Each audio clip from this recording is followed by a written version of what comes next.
Buen día con todos. Hoy tocaremos el último tema del seminario de diplomada en KPI y Balance Scorecard, el cual es el tema número 6, que se llama despliegue de la estrategia. Bueno, este tema consta de 5 puntos. Como primer punto tenemos una breve introducción. Como segundo punto, el diagnóstico de eficiencia. Como tercer punto, características del sistema de control. Como cuarto punto, objetivos estratégicos. Y por último, como punto número 5, tenemos el despliegue de los objetivos estratégicos, los cuales les explicaré a continuación. Empecemos. Bueno, una breve introducción. En este tema abordaremos el despliegue de la estrategia, o más conocido como control de gestión, es decir, la concepción y la implementación del sistema de control de las actividades o indicadores de control. Una primera finalidad de la gestión es asegurar que los componentes operativos permitan realizar los objetivos estratégicos de la institución. Los sistemas de control deben estar concebidos explícitamente para poner en práctica la estrategia. Deben asegurar el despliegue de la estrategia en la organización.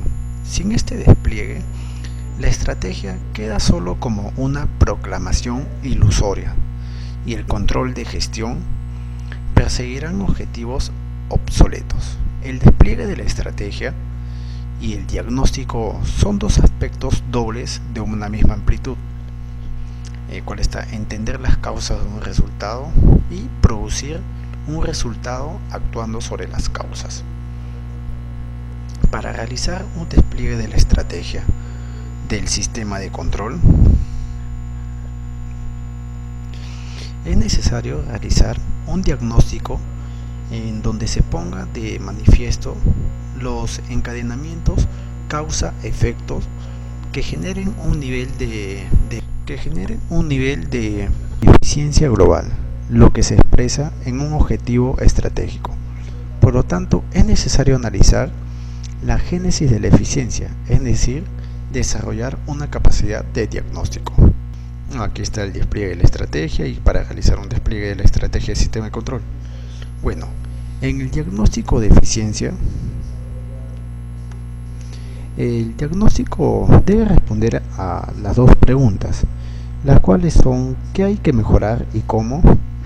¿Y qué hay que mejorar actuando sobre qué?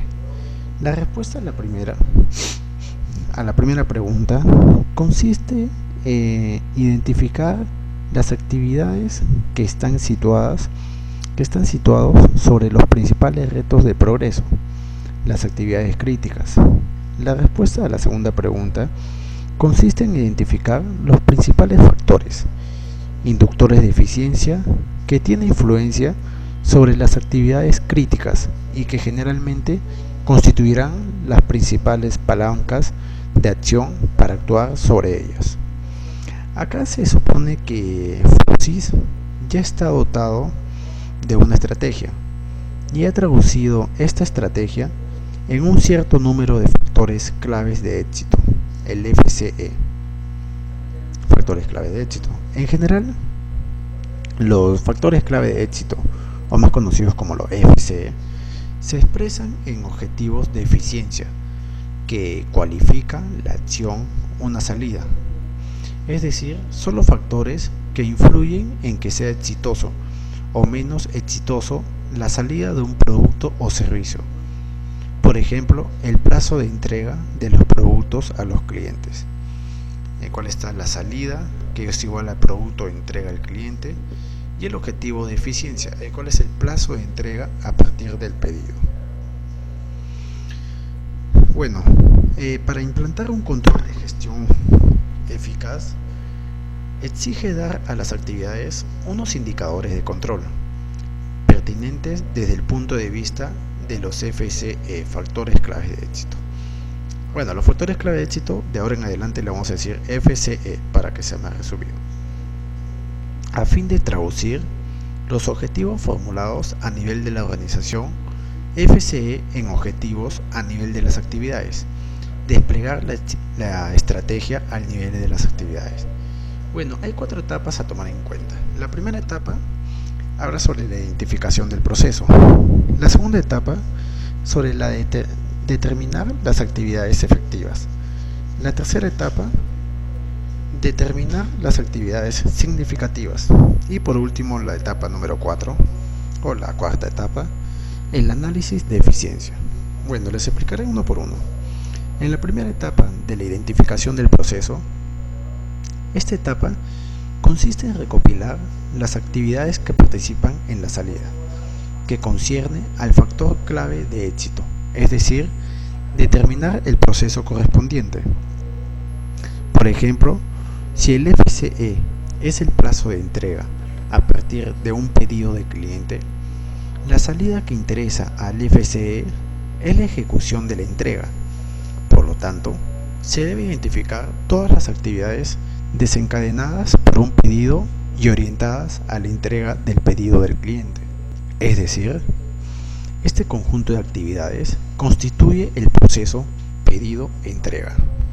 En la mayoría de las veces, analizar un proceso consiste en confeccionar un PERT, cuyo punto de partida es un FCE, para identificar las actividades del proceso correspondiente.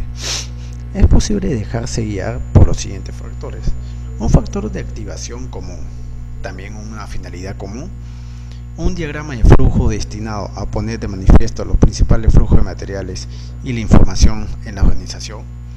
En el primero, de un factor de activación común, todas las actividades desencadenadas específicamente por un pedido del cliente constituye un proceso de satisfacción, tratamiento de un pedido.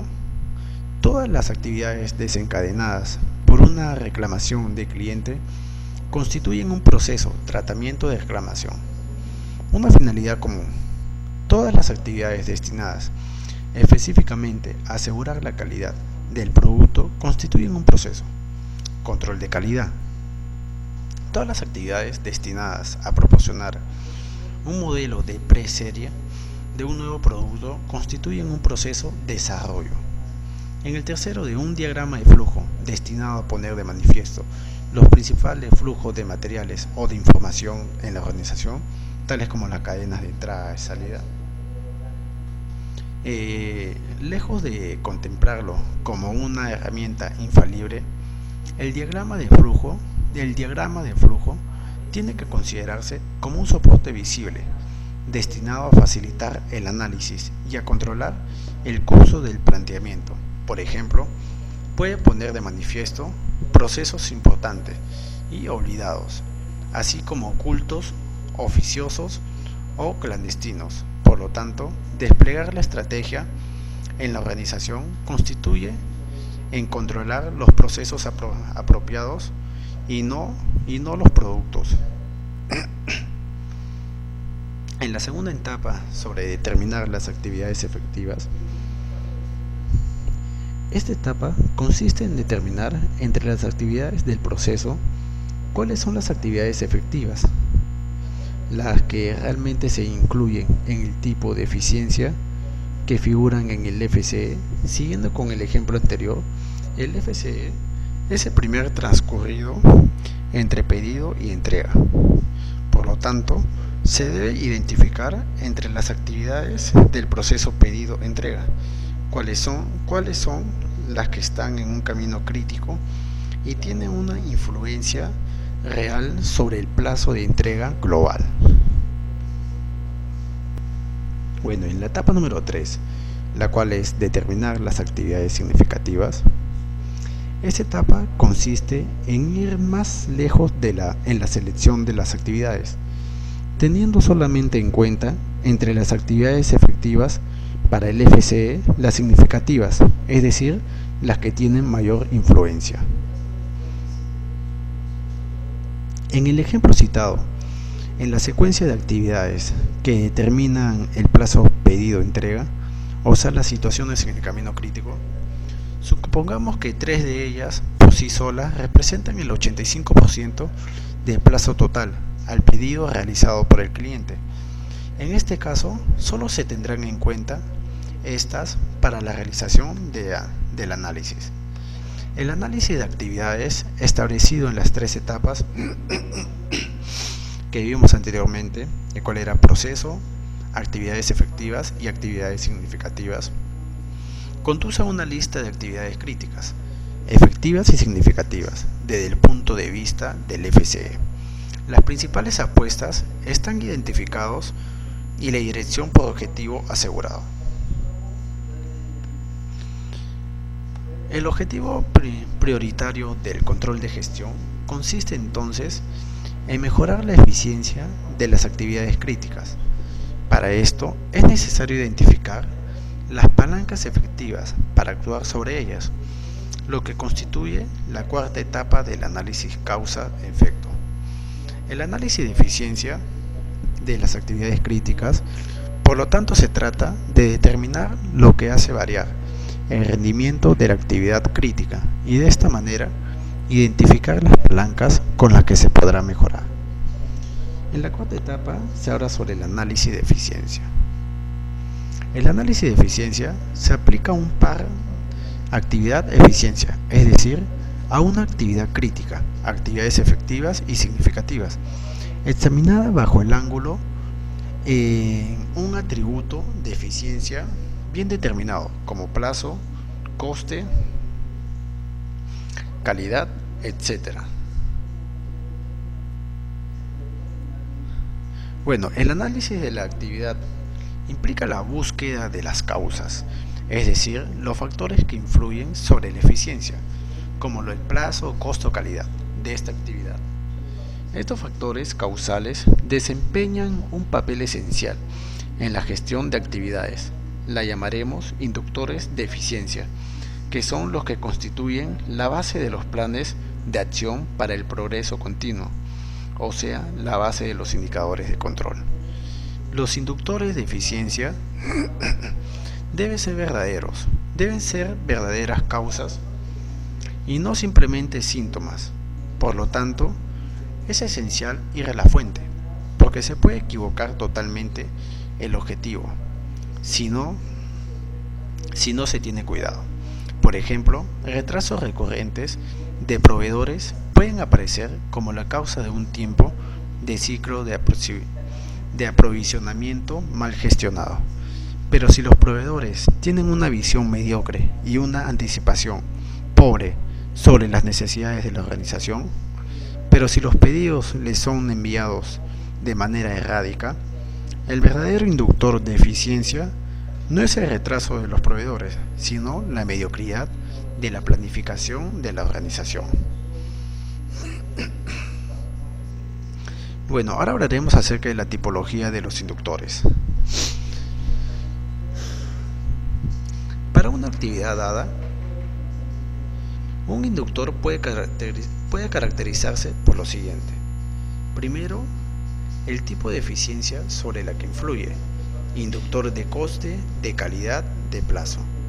Segundo, su grado de controlabilidad o de accionabilidad dentro de un sistema analizado. Si el sistema es la organización en su conjunto, es evidente que la eficiencia dependerá de los factores que la organización controla. Por ejemplo, la simplicidad y la claridad de su organización, pero también de factores de entorno sobre los cuales no tienen mucha influencia, como las condiciones climáticas o la situación macroeconómica. Los inductores más apropiados son los que tienen mayor accionabilidad.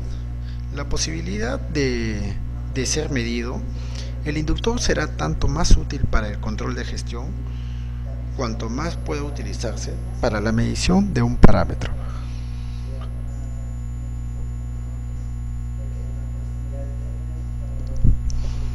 Su posición relativa a la actividad. Un inductor controlable dentro de la organización puede ser interno o externo. En el interno, el cual es un factor controlado dentro de la actividad analizada, y en el externo, un factor controlado por una actividad distinta de la actividad analizada. En general, los factores externos son bastante más numerosos e importantes que los internos, lo que ilustra la importancia de la interdependencia en el seno de la organización. En el caso de para identificar a los inductores, la identificación de los inductores es un proceso clásico de análisis, causa-efecto.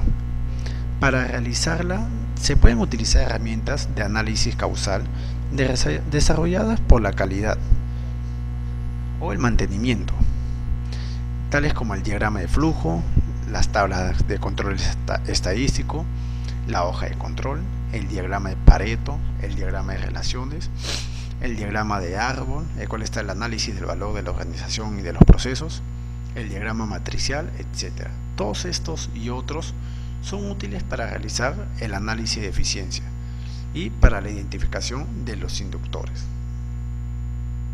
Bueno, ahora hablaremos acerca de las características del sistema de control. Recordemos que el control es ante todo un asunto de comportamiento. Se trata, mediante la elección de los fenómenos medidos, de orientar los comportamientos individuales o colectivos en un sentido que sea juzgado favorable para la organización y de conseguir el cumplimiento de la estrategia. Por lo tanto, el sistema de control tiene que ser muy sencillo, que sea fácil de manejar y modificar.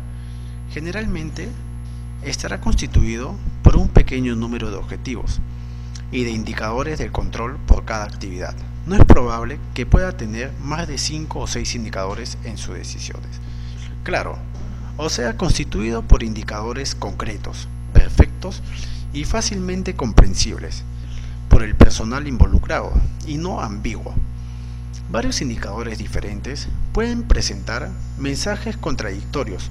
Por lo tanto, un sistema de control estará constituido solamente por indicadores, sino también por las reglas para la utilización de estos indicadores, especialmente reglas de prioridad para evitar ambigüedades y conflictos entre objetivos.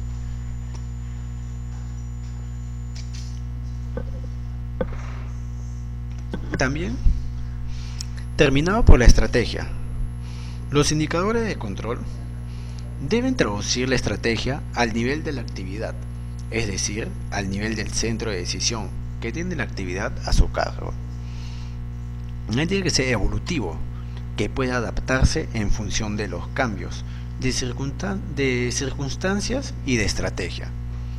Tan integrado como sea posible, los indicadores de control no se eligen de abajo hacia arriba, según la inspiración, en función de lógicas puramente locales, sino que después de la formulación de los FCE, de análisis de los procesos de las actividades y la identificación de los principales inductores de eficiencia, solo cumpliendo esta condición se conseguirá que los indicadores no constituyan únicamente un mosaico de lógicas locales, sino un sistema colectivo de lógicas parciales que traduzcan una estrategia global. Bueno, en los tipos de sistema de control hay dos, el cual está el lazo abierto y el lazo cerrado. Hablaremos sobre el lazo abierto. Un sistema de lazo abierto es aquel donde la salida no tiene efecto sobre la acción de control. La exactitud de un sistema de lazo abierto depende de dos factores, tales como la calibración del elemento de control, la repetitividad de eventos de entrada sobre un extenso periodo de tiempos, en ausencia de perturbaciones externas. Son aquellos en los que la variable de salida, variable controlada, no tiene efecto sobre la acción de control, el cual es la variable de control. Bueno, algunas de las características del lazo abierto son de que no se compra la salida del sistema con el valor deseado de la salida del sistema, el cual es una referencia. Para cada entrada de referencia le corresponde una condición de operación fijada. También la exactitud de la salida del sistema depende de la calibración del controlador. También, en presencia de perturbaciones, estos sistemas de control no cumplen su función adecuadamente. Y por último, el control de lazo abierto suele aparecer en dispositivos con control secuencial, en el que no hay una regulación de variables, sino que realizan una serie de operaciones de una manera determinada. Esa secuencia de operaciones puede venir impuesta por eventos, event driven, o por tiempo, time driven. Se programa utilizando PLCs, controladores de lógica programable. Bueno, y algunos ejemplos de lazo abierto está como la regulación del volumen de un tanque, el amplificador, el encendedor, el semáforo y el horno de microondas. En el primer ejemplo de la regulación del volumen de un tanque, los primeros son manuales, pues se requieren que una persona ejecute una acción que indique al sistema qué hacer. Para mantener constante el nivel del agua en el tanque es necesario que una persona accione la válvula cuando el caudal cambie. En el ejemplo número 2, el cual era el amplificador, un ejemplo puede ser el amplificador de sonido de un equipo de música. Cuando nosotros variamos el potenciómetro de volumen, varía la cantidad de potencia que entrega el altavoz, pero el sistema no sabe si se ha producido la variación que deseamos o no. Como tercer ejemplo está el encendedor. Un simple elemento como el encendedor trabaja como sistema, ya que está constituido básicamente por una rueda estriada, una piedra, un envase que contiene el gas licuado, una válvula para regular la salida del mismo. Ninguna de estas partes puede por sí sola conseguir el objetivo, el cual es producir fuego, pero si todas ellas funcionan adecuadamente en conjunto, es un sistema de lazo abierto, ya que no importa si el fuego calienta el material, a calentar de manera adecuada. En el cuarto ejemplo está el semáforo. Un ejemplo de sistema de lazo abierto es el semáforo. La señal de entrada es el tiempo asignado a cada luz, tal sea como rojo, amarillo o verde, de cada una de las calles. El sistema cambia las luces según el tiempo indicado, sin importar que la cantidad de tránsito varíe en las calles. El quinto ejemplo, el cual habla sobre el horno de microondas. En el horno de microondas, las llaves o botones de control fijan las señales de entrada, siendo la elevación de la temperatura de la comida o la cocción la salida. Si por cualquier razón la temperatura alcanzada o el tiempo de aplicación del microondas ha sido insuficiente y como consecuencia la comida no ha alcanzado las condiciones deseadas, esto no altera el ciclo de funcionamiento, es decir, que la salida no ejerce influencia sobre la entrada. Ahora hablaremos sobre el lazo cerrado. Bueno, los sistemas de control realmente se llaman de lazo cerrado. El lazo cerrado funciona de tal manera que hace que el sistema realmente la salida vuelva al principio para que analice la diferencia y en una segunda opción ajuste más, así hasta que el error es cero. Cualquier concepto básico que tenga como naturaleza una cantidad controlada, como por ejemplo temperatura, velocidad, presión, caudal, fuerza, posición, etc., son parámetros de control de lazo cerrado.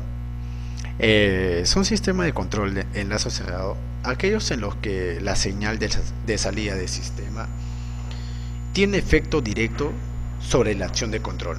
En la salida del sistema, variable controlado, y en la acción de control, variable de control.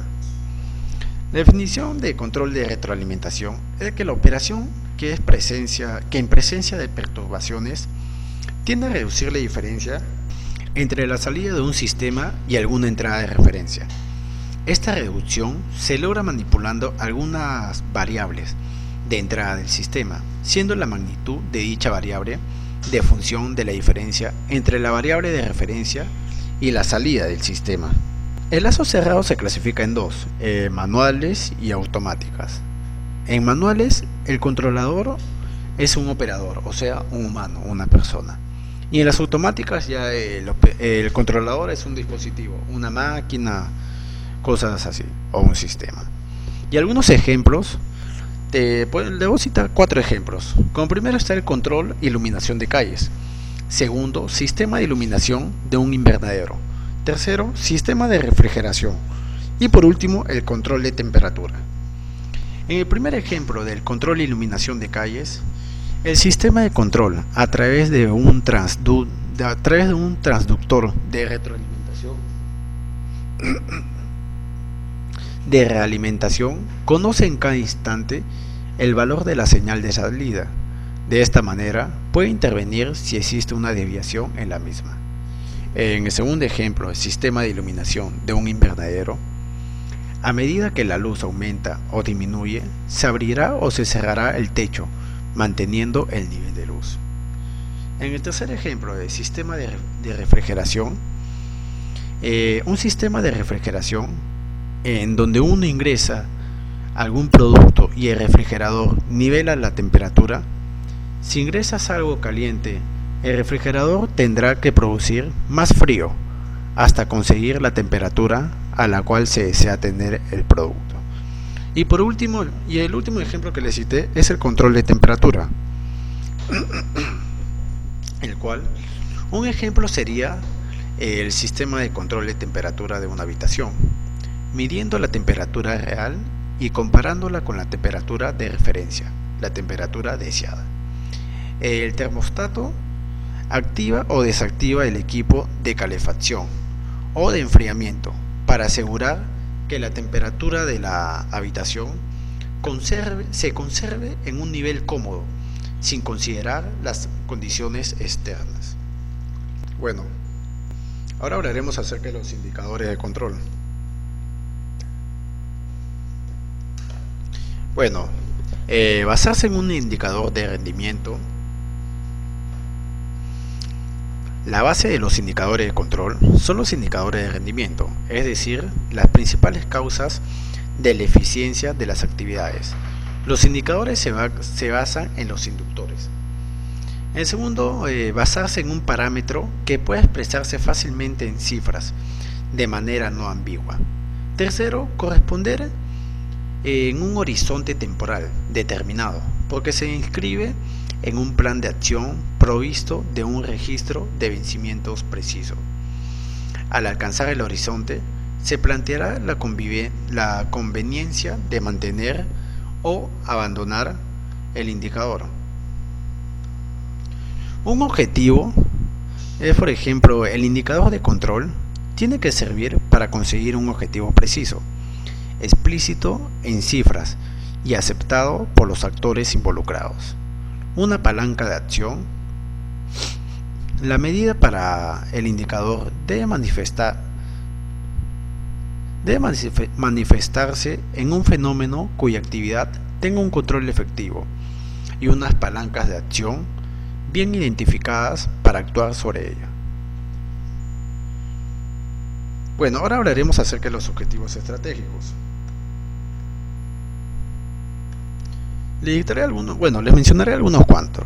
Primero, definir y poner en marcha una política integrada de responsabilidad social que englobe cooperación internacional al desarrollo, voluntariado, igualdad y sostenibilidad. También, definir los ámbitos de competencia y responsabilidad social de los distintos centros de decisión. También profundizar en la toma de decisiones y en la rendición de cuentas basada en resultados.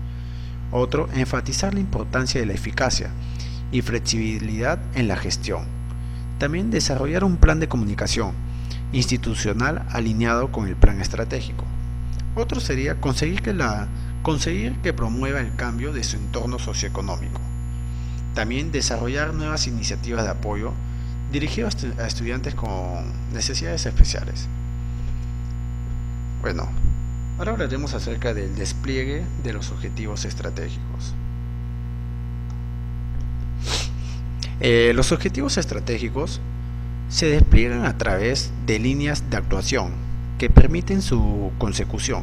A su vez, las líneas de actuación se concretan a través de acciones estratégicas que constituyen los pasos que se consideran necesarios para implantar las líneas de actuación.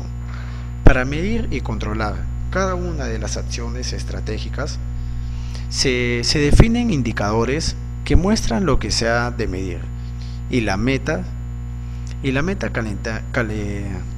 calendarizadas que se deben lograr en dichos indicadores.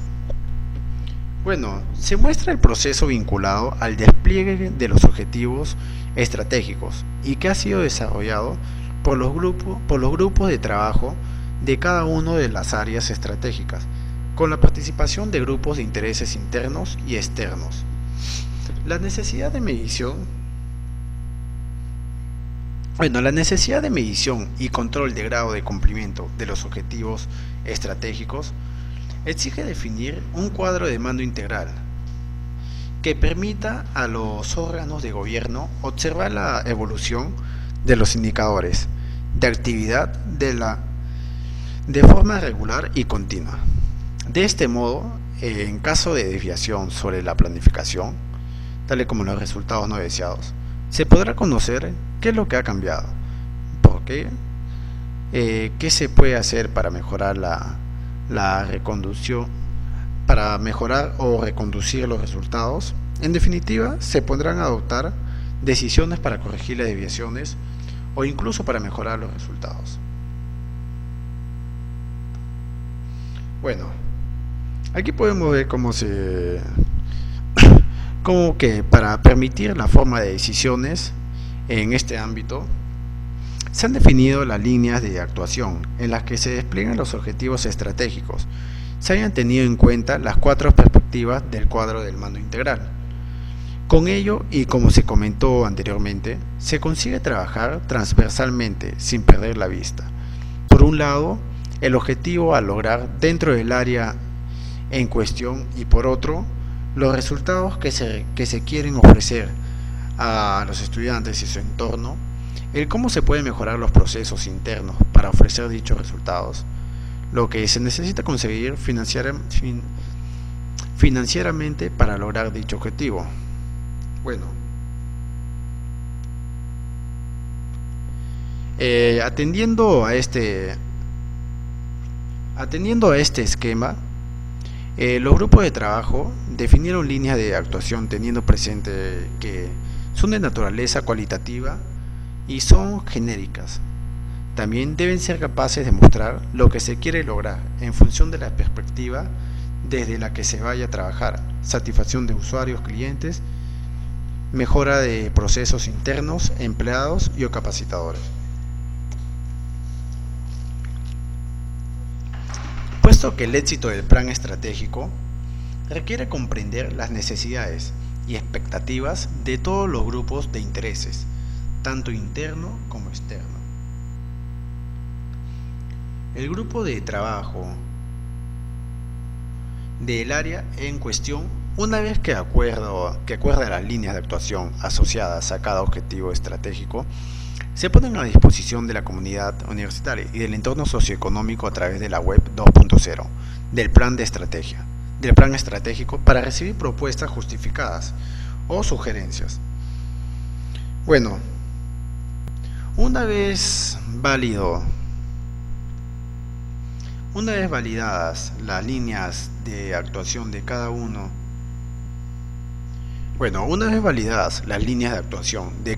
de los objetivos dentro de cada área, se pasaron a definir las acciones estratégicas, esto es, los pasos que se consideran adecuados para implantar cada una de las líneas.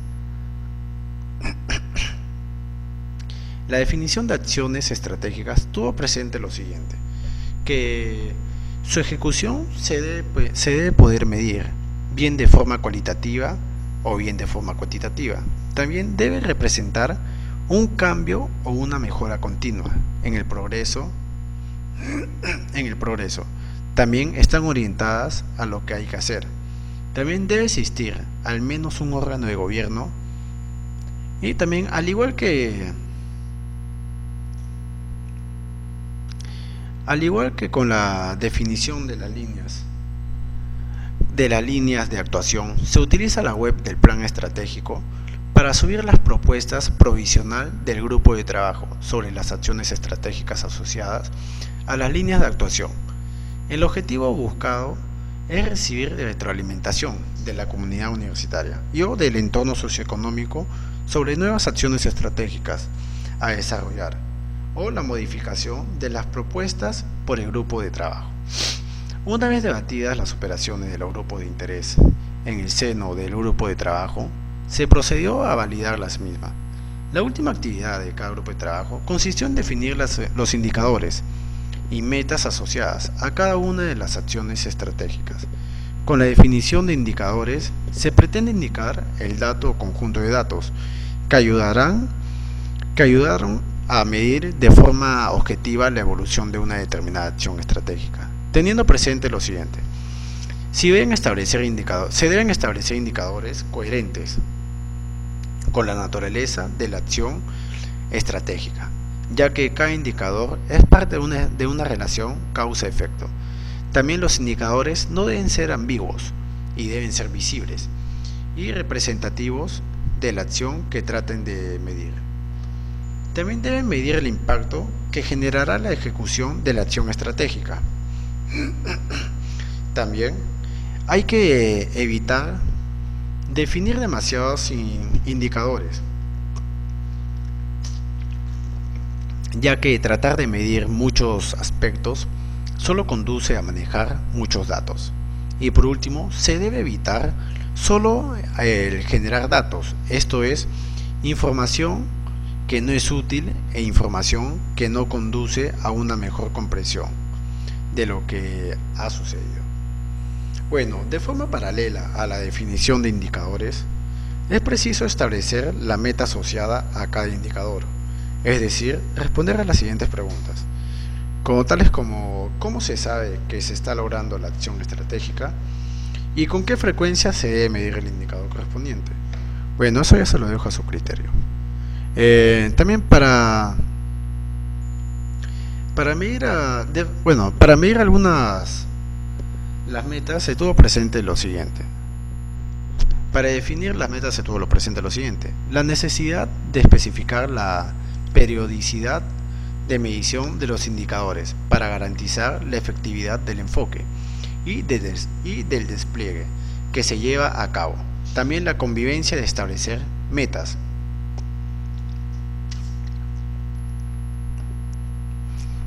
que supongan un avance sobre la situación pasada, que sean ambiciosas pero realistas. Para ello, se requiere utilizar alguna fuente documentada que garantice la viabilidad de la meta. También evitar en la medida de lo posible metas a corto plazo. Bueno, el acuerdo provisional del grupo de trabajo sobre indicadores y metas asociados a cada acción estratégica fue subida a la web de Plan de Estrategia con un objetivo de recibir retroalimentación por parte de los grupos de intereses internos y externos, una vez debatido la propuesta realizada de los grupos de interés. Bueno, algo extra de lo que les acabo de mencionar sería de que una organización exitosa requiere una estrategia adecuada, pero además necesita traducir esa estrategia en objetivos concretos y medibles, con metas desafiantes pero alcanzables. También requiere establecer las contribuciones y compromisos efectivos de cada nivel organizacional. Esos objetivos, medidas y metas son los que luego deben de ser instrumentalizados de tal forma de orientarlos hacia el fin último de la organización. Bueno, en el despliegue y traducción de la estrategia, para que las organizaciones alcancen visiones como por ejemplo ser una línea aérea de clase mundial o duplicar el valor de la empresa, se necesita realizar un proceso de despliegue y traducción de esos objetivos hacia los diferentes niveles organizacionales. Por despliegue entendemos de proyección de los objetivos y metas desde las unidades superiores a las unidades más operativas identificando y explicitando en cada nivel los aportes específicos de cada una de las partes. Debe realizar a los objetivos y metas generales y las responsabilidades que asumen en este sentido. Bueno, por traducción, entendemos la búsqueda de objetivos, medidas y metas atingentes y comprensibles para el nivel correspondiente. Como se muestra en el plan de objetivos para el caso de la aserradera, el objetivo fundamental de la gerencia general es maximizar la rentabilidad sobre la inversión, que representa su contribución a la creación de valor económico, a la cual aspiran los dueños. Ese objetivo se despliega hacia la jefatura de la planta, unidad dependiente de la gerencia, y luego se traduce en objetivos específicos atingentes, reducir los costos unitarios y aumentar los ingresos mediante el cumplimiento de los compromisos con los clientes. El proceso es serio, forma parte de la jefatura de planta. Se hace cargo a su vez de los costos unitarios y del cumplimiento de los compromisos con los clientes, de tal forma de aumentar la productividad y cumplir la calidad y oportunidad de las entregas. Para el operador del descortezador, actividad que toma parte de este último proceso, la productividad se apalanca, incrementando la disponibilidad del descortezador y mejorando la gestión de sus inventarios de troncos. Las entregas se mejoran reduciendo la variabilidad del abastecimiento y cumpliendo el programa de descortezado. Bueno, estos objetivos para los diferentes niveles de aserradero se deben complementar con medidas o indicadores específicos y luego con metas que correspondan a las metas generales. ¿Cuál está el objetivo de maximizar rentabilidad? Que se puede medir a través del ROI, el cual es el retorno sobre la inversión. Los objetivos del jefe de la planta se pueden medir como ingresos y como costos unitarios. En la productividad se puede medir como proporción de los metros cúbicos de madera aserrada y costo de producirlos.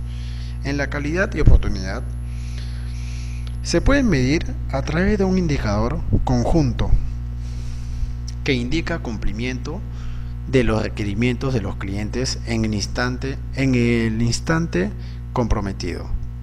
También en la disponibilidad, el cual se puede medir en relación al tiempo que los equipos de la planta se encuentran efectivamente operables respecto al tiempo total de trabajo. En los inventarios se pueden medir como nivel promedio de stocks y la variabilidad de las entregas se puede obtener mediante la desviación estándar de los tiempos de entrega y el cumplimiento del programa de descortezado en contraste con el programa previsto. En la organización agrega valor. En el ejemplo anterior, el despliegue y traducción de objetivos y metas sigue la estructura de la organización, de los niveles jerárquicos superiores a los niveles operativos, aunque en general esa estructura corresponde a la que se considera en su organigrama formal. En algunos casos puede contemplar procesos o actividades subyacentes o informales, donde interesa explicitar responsabilidades y contribuciones en relación con los objetivos generales. Por ejemplo, una planta productora de cal puede estar organizada en un área de operaciones y otra de mantenimiento, pero desde el punto de vista de comprender y hacerse cargo de los objetivos, puede interesar considerar los procesos de línea que determinan la secuencia de trabajo de la misma, hidratación y calcinación. En otras palabras, la lógica de valor puede ser diferente a la estructura de cargos y responsabilidades, lo que motiva una reflexión acerca de la organización más adecuada para el cumplimiento de los objetivos. Para determinar los objetivos y metas que le corresponden a cada nivel organizacional, se requiere además de una metodología de planificación y alineamiento. Si bien es cierto que este trabajo podría ser realizado en forma centralizada por una unidad de planificación y control o similar, Se ha demostrado que durante los últimos años la convivencia de hacerlo en forma participativa, Kaplan y Norton reconocen que en una implementación de Balance Scorecard, el involucramiento activo de los miembros de la organización ha sido fundamentalmente para el éxito de la herramienta. Bueno, esto ha sido todo el día de hoy. Con esto acabamos el seminario de diplomada en KPI y Balance Scorecard. Bueno, muchas gracias.